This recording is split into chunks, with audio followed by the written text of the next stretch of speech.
श्रीराम जय राम जय राम। ఓం నమ శివాయ. కార్తీక మాసం, కార్తీక పురాణం. ఈరోజు 20వ రోజు 20వ అధ్యాయాన్ని మనం పారాయణం చేద్దాం.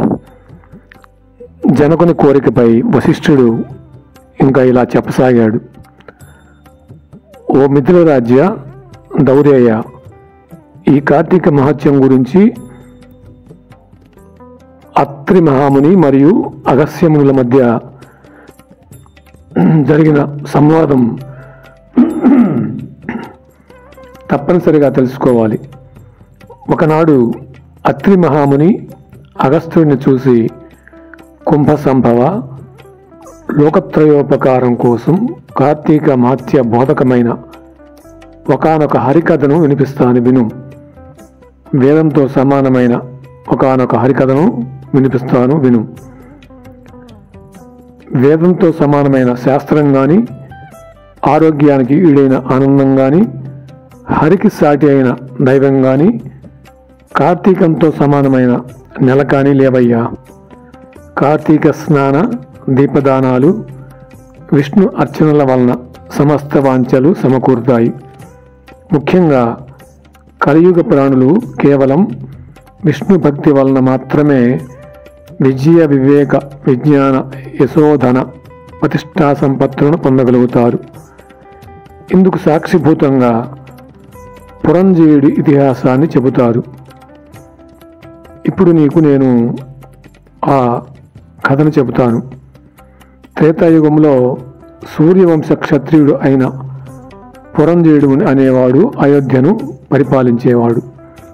సర్వశాస్త్రవిధుడు, ధర్మజ్ఞుడు అయిన రాజు అత్యధిక ఐశ్వర్యం కలగడం, అహంకారం కలవాడై బ్రాహ్మణ ద్వేషి, దేవా బ్రాహ్మణ భూహర్త, సత్య శౌచత్యకుడు, దుష్ట పరాక్రమయుక్తుడు, దుర్మార్గావర్తనుడై ప్రవర్తించసాగాడు.